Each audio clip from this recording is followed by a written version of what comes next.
Hail, hail, the Celts are here, and what the hell do we care now, guys? We're in the Europa League, we don't know if we're buying tickets or not, and it's certainly not the competition coming into this season we were wetting our lips with, thinking about, oh, can't wait for those European nights at Celtic Park under the floodlights midweek, trying to push on from last year, but hey, you gotta make lemonade out of lemons in this situation, don't you? And in the video today, we're going to be previewing all 8 of Celtic's opponents throughout this Europa League group stage, as we look to kind of try and get a gauge, an accurate kind of barometer on what expectations are coming into this tournament, because, you know, you know, who doesn't know at this point? Now, personally, when the draw was made before the transfer window closed, my point of view on this was finishing the 8 matches that we're fixtured for and getting into the top 24, whatever it is, to get those additional 2 playoff games, exactly the same as what we did in the Champions League, and the Europa League would have been par, would have been the bare minimum for it to be a neutral campaign. Anything less than that would have been negative, and if we got to 12 or 14 matches,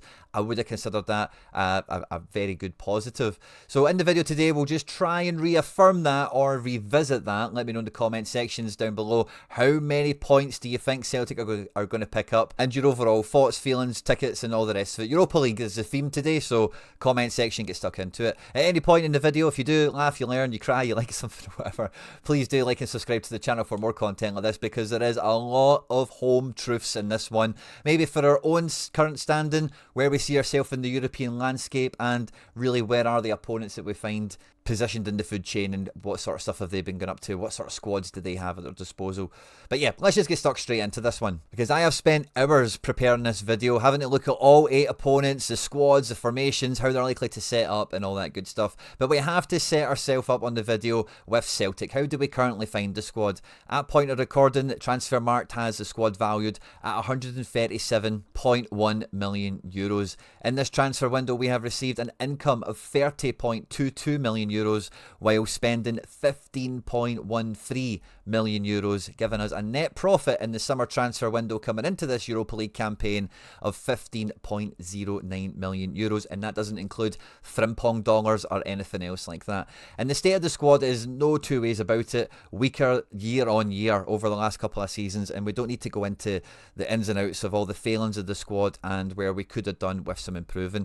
If we look at, for the current roster, the current squad that we have, what is probably going to be the best 11. Now, we are not going to know this at point of recording until after we get into some domestic action. Welly played Maeda on the right or the left, Balikwisha the same, but I think we all expect this to look like the best Celtic 11 going into the Europa League campaign, especially, as well as those more competitive domestic matches.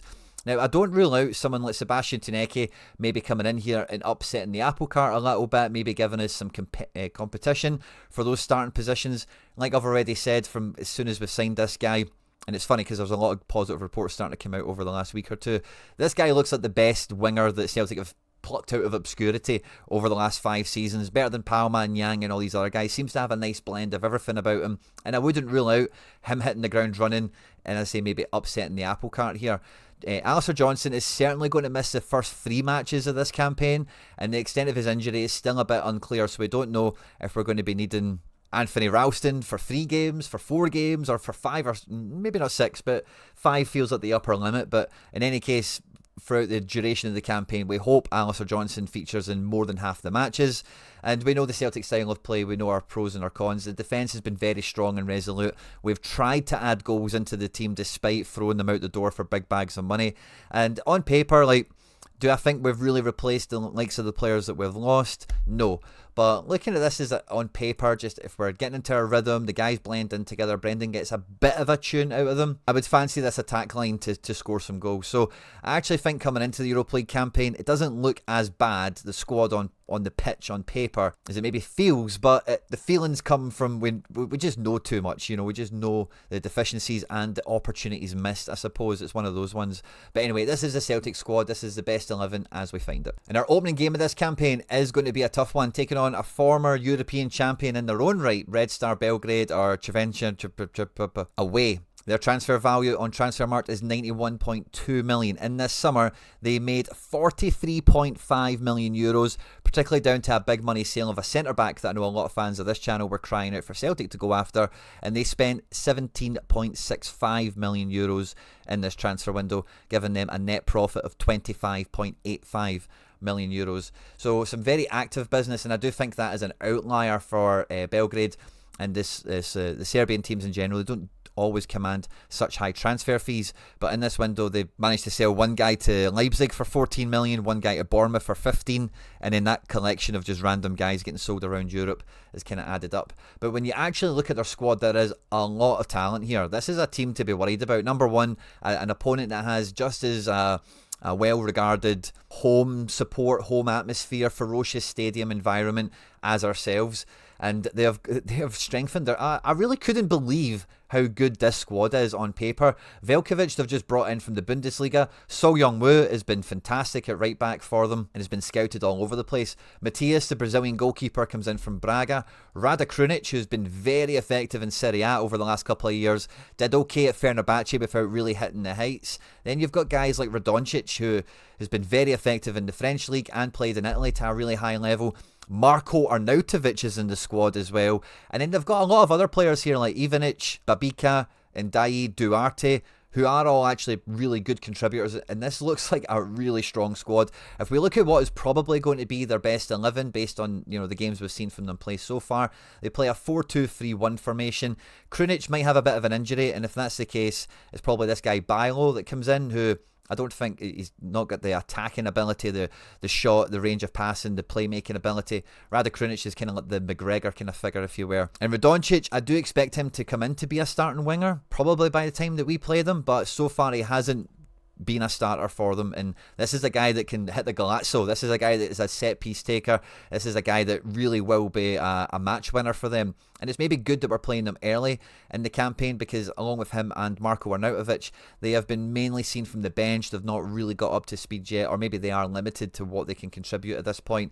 It's been mainly been Ndai and Duarte through the middle here, and yeah, guys like Ivanic playing out wide, Babika, and then they've got guys like Olanika and Milson here, who again have featured quite a lot. And the reason I'm highlighting this is they actually have like a good level of depth at a decent level in their attacking positions, and for these European games, that is the secret sauce. You need to have different options in attack to maybe mix things up, as well as just keep the tempo on if you're on top of the opposition. It's very easy to restrict later on in a game if you're winning and just keep it safe and be defensively sound and everything, but it's a bit harder to keep the tempo up or to raise the ante in matches in Europe. And having guys like Radoncic and Arnautovic off the bench is wild. And Red Star, this is going to be a super tough game for us. Our second opponent, our first game at home, is against Sporting Club Braga. Now this is a team we've played against in the past, and there's maybe a familiar face in amongst their ranks as well. But Braga are a team that, the saying goes, you don't want to play Braga at home, and we're not. We're playing them at our bit. So, they've not actually got a good away record, especially by comparison to their home record, but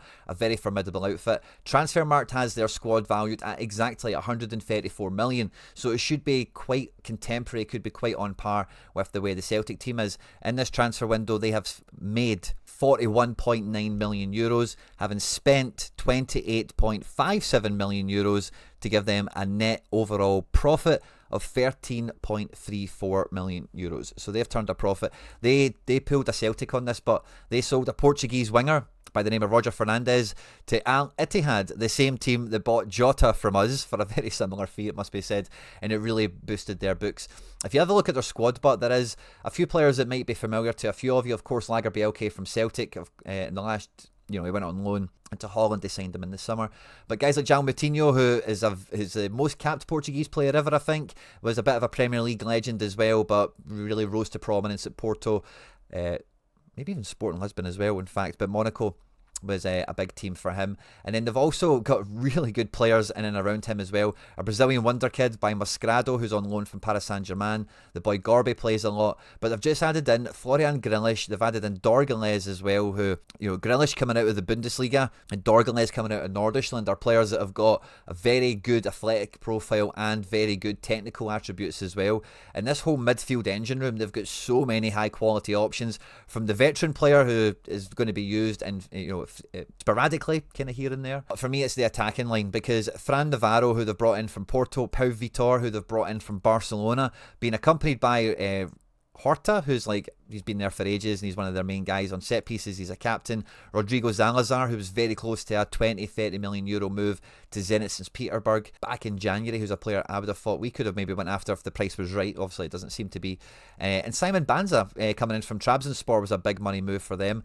And this squad, although it's valued about the same as us, I think there's a lot more strength and quality here. The goalkeeper situation, they've got a bit of a rotator between 1 and 16, but I think number 1 is going to be the first choice goalkeeper for the most part. They also set up in a 4-2-3-1, but it can feel like at times, depending on who's playing and who's starting, maybe a bit more like a 4-4-2.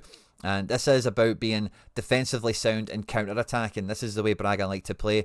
And if this is the way they do set up, by the time they play us 2 games in, maybe somebody like Grealish would start over Moutinho in midfield. Dorgales can fill in any of the wide areas if there's more pace and power that they're after. They could maybe even drop one of the strikers out and maybe be a bit more conservative at Celtic Park with someone like Zalazar in the middle, and then you really just try and get up the pitch with 1 or 2 players to try and counter-attack on us.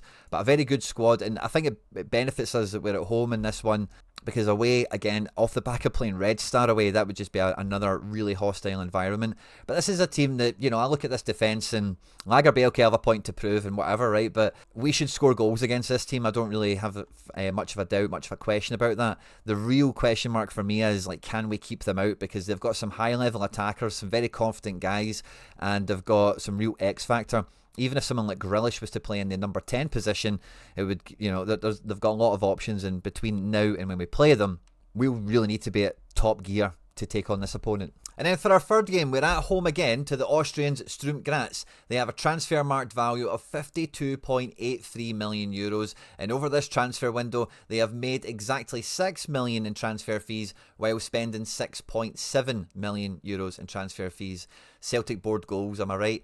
So they've spent 700k in this window, and their squad has not moved on at all. For a big player being sold, they brought another one in, they made some loan signings, and the squad is okay.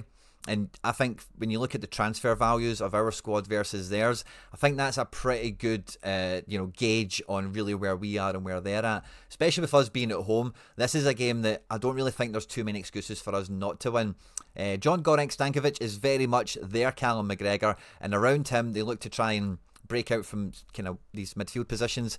They've got a nice number 10 in Kaitashvili. Sidi Jata is a pacey sort of winger who plays in a front 2 with Gergic here, who, this team have just lost William Bovine, who by all accounts we were interested in. I think he ended up going to the Bundesliga. Yes, he did.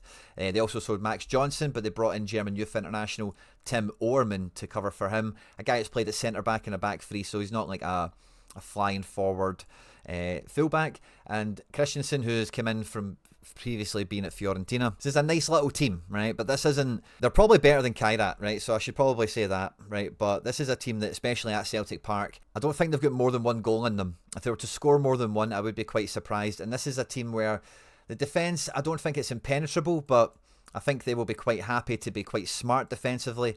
And similar to Braga, maybe try and counter-attack, try and sneak into different pockets of space and try and just exploit some lapses in concentration, or us really kind of dominating the pitch and pushing them back into their half. So we will need to be on our guard in that way, but I don't think they're a team that I'm overly worried about. I think we have enough to get the job done. I could imagine this being a low scoring game and maybe being quite nervy, but I really don't think this is one we should be dropping any points in. And then on the 6th of November, we reach the halfway point and we are taking on the mighty midgets of Denmark. Yes, it's Midtjylland. They've got a squad value of 78.05 million euros, so significantly lower than Celtic's. In the current transfer window, they spent 15.99 million euros while receiving 10 million euros in transfer fees, giving them a net profit of 5.99 million. The players have sold have been mainly attacking, and the reinforcements has been Billing in at centre mid, who is a Premier League level player, as well as Ehrlich, who they brought in from Bologna, who's a guy I've never heard of. I haven't watched a fair bit of Bologna actually, which we'll come to later in the show. But this is a team that actually has some exciting players in it, and from the likes of Osorio, Simsier, they've got some good X factor. Gu is a player we were linked to, of course, and ended up buying Gu ended up going here, and Francolino Ju has been the main man. This is the next big money move that they're probably going to sell on in the next coming transfer window. Has been on fire. It was very close to making a move before the close of the summer window, but it didn't quite materialise. In Paulinho and Kevin and Babu, they have very attacking wing-backs. I always forget this guy played for Rangers. I actually think he's a pretty good right-back and had a pretty solid career, and I always forget that he played for them for 5 minutes. And there might be some rotation between where different people play, but overall this looks to be how they're setting up as their best 11. Again, a 4-2-3-1, and the boy Castillo, who's coming in, is mainly playing in the centre attacking midfield role, supporting the forward. Simsier and Osorio are quite interchangeable, and depending on how they want to approach this game, because they will be at home, I could see them both starting. There's maybe a situation or two where they start one of them and bring one of them off the bench, maybe play with three like midfielders or play two up front. But I think for the most part, this is the team we're going to be facing. And this will be really tough for us because being away, their fullbacks get really high. They've got players in Osorio and Simsier that can make a bit of magic happen. And then between Castillo and Jude, they've got power, pace, and guys that want to crash the box and get involved in it. And then when you're defending with this type of box here of Billing, who's been at Napoli and played in the Premier League, and the rest of this defence here, this could be kind of tough for us to break down if we aren't on our game, if we aren't in a good place, because this is a very well organised team, and it's not just about like us versus them, but if they score first, we're then under a lot of pressure, and then these things become harder to unlock. They'll take less chances, they'll be a bit more conservative, and then they're even more dangerous on the counter attack because one can become two. And when that happens, you're swimming uphill, or you're climbing uphill, you're swimming against the stream. So this is an opponent not to be taken lightly.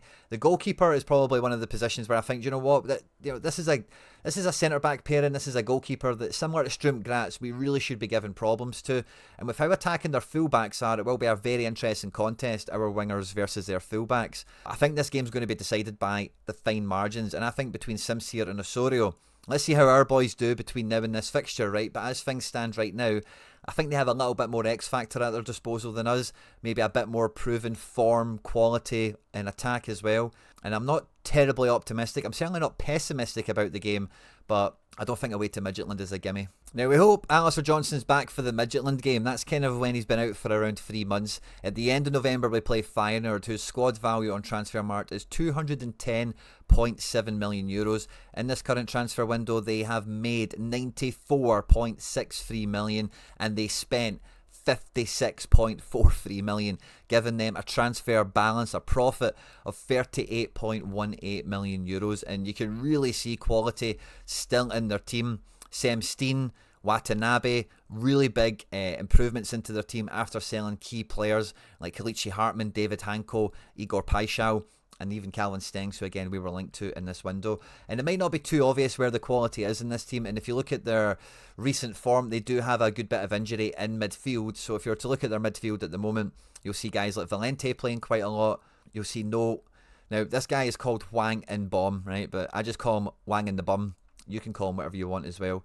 And yeah, Latomba's been injured. I think Reed, the wonder kid they're bringing through at right back, has been injured. Gil Smile has maybe had some injury worries as well. So how they've been playing and lining up so far, by the time we play them, could look totally different. But this is essentially what I expect to be the best 11, the first choice 11 for Feyenoord by the time they come to play us. And we've played them recently enough before. Not too many throwback players. The whole defence has changed. Wellenreuther was the goalkeeper last time, certainly. Quinton Timber we've played against before, but I don't think anyone else has featured against Celtic for Feyenoord, so kind of new in that regard. But we're going away to Rotterdam, again another hostile environment, and a squad that has, like, Sam Steen is this next kind of Dutch wonder kid that might make a big move off the back of going to Feyenoord.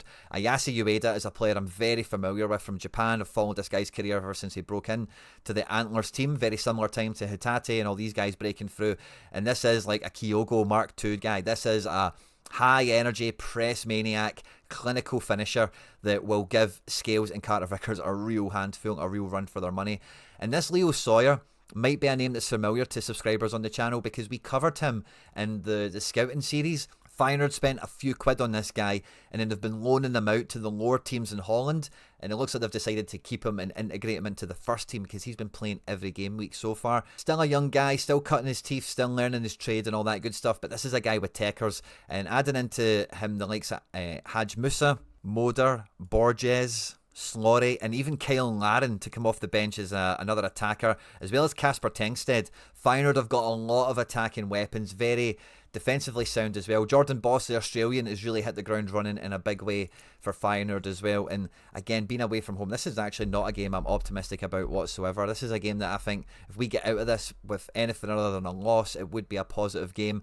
As things stand right now, by this time, we're hoping Alistair Johnson's back. We're hoping that the team is all singing off the same hymn sheet, pulling in the same direction and getting a real groove, a real rhythm together. And if that's the case, I would probably change my opinion a little bit, because Wellenreuther is a very beatable goalkeeper.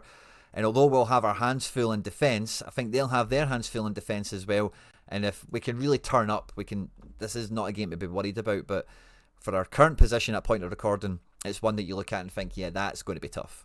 And then the last game of the Europa League before the winter break that competition goes through, we are at home to AS Roma, one of the royal teams around European football that I think everyone has a wee soft spot for Roma one way or another, don't they? Their squad is currently valued at 389.68 million euros in this summer transfer window. Their first summer under Gianpiero Gasperini, the famous Atalanta manager that's been their boss for the last however long and done all the achievements that you've seen them achieve over the last couple of years. This transfer window, they made 49.95 million euros and they spent 63.6 million euros, giving them a spend of 13.65 million. Now, the big money signings have been guys that aren't even playing right now, guys like Elanawi. I was going to say Wesley as well, but Wesley has actually been playing. They've brought in guys like Leon Bailey on loan from Aston Villa, Evan Ferguson coming in from Brighton. And this is a really good team. This is a really good squad. And, the problem Roma have had over the last couple of years, whether it be Ranieri or De Rossi, Mourinho, when they've been changing managers, is their attack line just never really fully clicks and a lot of them get injured. Dovbyk came in last year from Girona, it didn't really work out. Matthias Sula came in, gets injured. Dybala is never fit. El Shaarawy is like ancient and never fit. And they're maybe got a bit of a groove now where they're maybe available and all the rest of it. Pellegrini injured at the moment. Their defence has always been really solid, but it's their attack line that's so patchwork, you really don't know who's going to play. But under the previous manager and under Gasperini, this is the sort of shape we would expect them to play. Gasperini was obviously the Atalanta manager last year when we played them, so a very similar, almost identical system, similar characters and a similar opponent to expect in that regard. We're at home this time, which is nice, but Evan Ferguson, you've got to imagine he's going to be buzzing in this game, and Matthias Sula, El Shaarawy starting in the front three with the likes of Dybala almost certainly coming off the bench for El Shaarawy. Maybe he would start, depends how things go by that time in the year. Leon Bailey as well could be starting this game in Herda Sula, maybe even someone like Pellegrini if he comes back from injury. And the attack is dangerous and it's something to be worried about, but this is probably the first team I look at and I think, Jesus man, if we do score, this will be a miracle. Wesley and Angelino or Simicas, whoever's going to play in the wide areas, are very wide, are very high wing backs, and Cristante is a glorified centre back. Cornet is a bit of a box-to-box engine. He had a pretty good international window. In fact, a lot of people maybe recognise his name a bit more now for France, and he kind of charges about the pitch, wins the ball back, keeps pressure on higher up the pitch or whatever. But this is it's obviously not a Simeone team, but these guys are Italian defender. This is, I know they're not all Italian, but they're winning headers, they're winning tackles, they're taking no prisoners, they're going to act like they've been shot every time we foul them. They're going to give nothing away. Svilar is a bit of a wonder kid goalkeeper who's really rose to prominence over the last couple of years, and I would take a 0-0 draw in this game right now, to be quite honest with you. I could see them not scoring. I could see us not scoring. This is a game, though, that if we don't show up in our best situation for it, if we get to the sixth match and it feels like the pressure's on, this is a must-win game, we could crumble in that environment. But if we've picked up points earlier on in the tournament to this stage, we could be coming into it in quite a good place where we can take it for the match that it is and maybe try and get something out of it. I don't think they're insurmountable in that way, but the defence, we will really need to be on our game in attack, because if we're in possession and they're off the ball, Italian Catenaccio, what's going to be going on there, don't you? Now, match day 7, the penultimate game of the Europa League, is in the 22nd of January. We can sign players, but they will not be eligible to play in these matches. You register the squad at the beginning of the group stage, just as a wee nod, a wee reminder there from last year. This is the Bologna squad as it looks, currently valued at €265.95 million, and this summer has been very, very busy for Bologna. They have made €82 million and spent €51 million exactly in both cases. They sold Dan and Doy to Forest for 42, Bukema went to Napoli for €30 million, and then guys like Abasher, Stefan Posch, some real mainstays in this squad have moved on. They brought in Ciro Immobile, Bernardeschi, some throwback players, some old gold, as well as trying to rebuild and restructure their defence.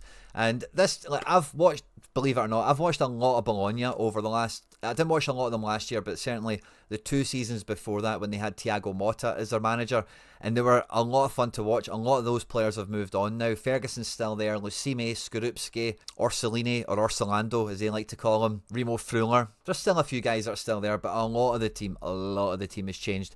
And under the new manager, this looks to be what is probably going to be the strongest 11. And I know a lot of you guys are probably thinking, I thought Lewis Ferguson was like the captain and played all the time. He's not really featured at all so far this year. It's not to say that he wouldn't feature maybe specifically against us or could come back into the team, but it seems like under the manager they've got at the moment, still Italiano, it is, yep.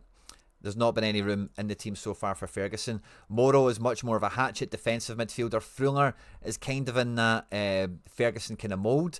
And although Ferguson's had a lot of success for Bologna playing off the front man, Jens Odgaard has been doing quite well and could come in there. And the only reason I've put Jonathan Rowe in there, he's not played too much so far this year. It's been mainly Cambiaghi.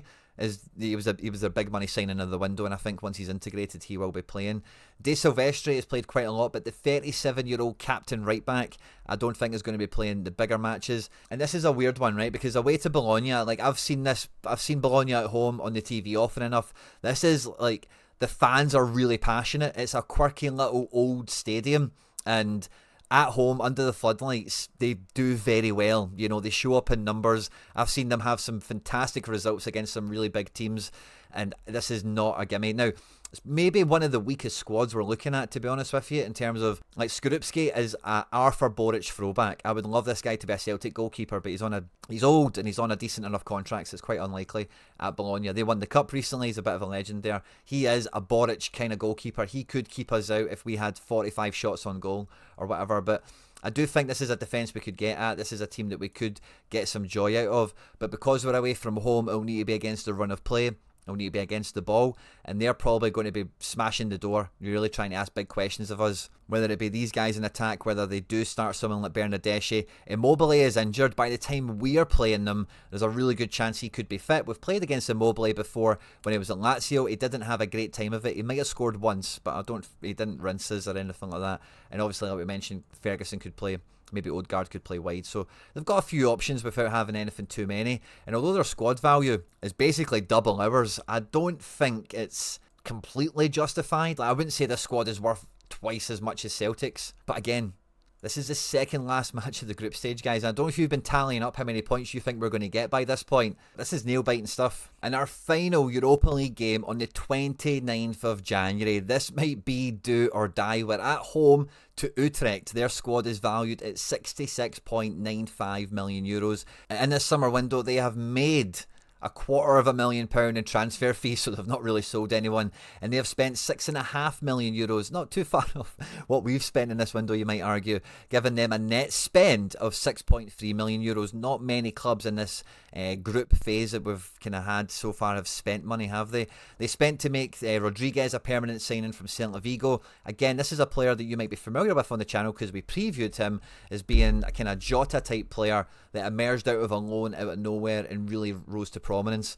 So this is a player we should be watching out for. And Kathleen coming in from Lorient is their big name addition in left wing. But they've also brought Seb Haller, who you're probably all familiar with, in at centre forward in this window. And of course, this is the team of Vasilius Barkas. So similar to Lager Bielke and Braga, we've got another former hoop coming back to his old stomping ground, as it were, maybe for revenge or whatever. Now, this is a long way in the future. I would suspect this is going to look quite similar to their strongest 11. El Karauni is like one of these left backs that takes all their set pieces and is a bit of a playmaker for them. They've got a very good Eredivisie level defence. Barkas has been very good for them, I can't lie. He is actually one of their key players. He is actually a big reason for their success. Johan Kathleen is a very good attacking left winger, and Miguel Rodriguez became a hero there after being a bit of a no-name at Celta Vigo and really not having any sort of, recognition, international credentials or anything like that. And the boy Min seems to be playing quite a lot through the middle. By the time we play them, it might be Noah Ohio, who has had some big money links away but it didn't materialise, or Seb Haller, when I don't know why the system calls him Romain Teddy Haller, but there you go. Maybe they'll play somebody like Zidane Iqbal, who again is a name some of you will be familiar with. He was very well thought of when he was coming out of the Man United Academy. He's done quite well for Utrecht as well, a big key player for them. But there's not too much here to really be worried about. They've got a really good work ethic. They're used to taking on teams like Ajax, Feyenoord, PSV, so they won't be scared of us per se. So this is a game that if we've got everything on the line and they've got nothing, that might work against us. If they've got something on the game as well as us, I think that probably works in our favour with us being at home. And I do think that the level of this squad, alongside Sturm Graz, is probably amongst the weakest that we're going to be facing. So you would hope on that final game, this is a team that we can... Barkas, how many goals does Barkas concede at Celtic Park? We've seen him do it 1,000 times.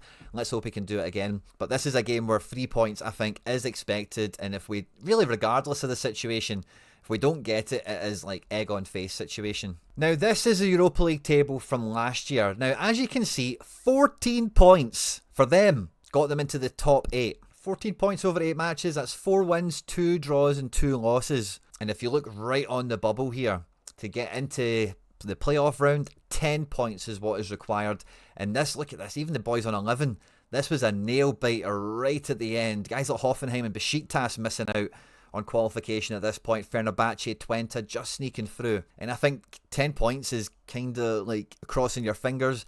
Could you get, if you get 12, I think you're probably quite cushy. And I think this actually, I didn't realise this before setting up for the video, right? But when I looked at this year's Europa League, I actually thought the bandwidth on the competition, the best team is like Aston Villa, and there's maybe a few guys around that. And then the worst team is you're looking at Ludogorets, Young Boys, Pilsen. I don't think that bandwidth is that big. Whereas the Champions League, it's like PSG to Kairat now, isn't it?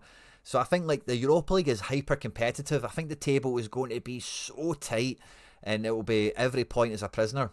Now, Red Star away, I'm going to go out on a limb and say we get a draw there. Braga at home, I'm going to say is a draw as well. Sturm Graz at home, I say we win that. We're on 5 points. Midtjylland away, let's imagine we get a draw there for 6. Then we're Feyenoord away, I'm going to say loss. At home to Roma, I'm going to say loss. So we get a draw at Midtjylland for 6 points. We lose Feyenoord, we lose Roma. Bologna away, I'm going to say draw to get us to 7.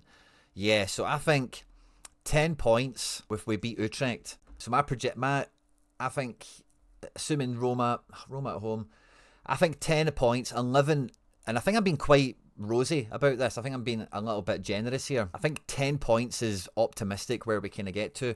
And could this table be even tighter than the season before? I really wouldn't rule it out, by the way, because it's such a narrow bandwidth. There's some guys on 14, right? But that 12 to 9 point band, Roma down to Besiktas there, I think that's the fight we're going to be in. And we might just about need to have a decent goal difference, which I think our defence can provide us. And we're going to need, hopefully, 11 or 12 points is what we get to. But we need to be aiming for 10. I think we'll get 10, and we could be Braga. I could see that happening. I wouldn't rule it out. So I think it's a real roll of the dice. It's a real fingers crossed. I think we're asking for a lot more luck than what we should be. We should have reinforced the squad a lot more. We don't need to go into that. We all know that. But yeah, it's going to be hyper competitive. And I think if we do make it, it will be on goal difference. It will be on, so my original thing when I started the video was saying getting in the top 24 is par. I'm going to change my opinion to 9 points is par. So if we get 9 points, I think that's neutral.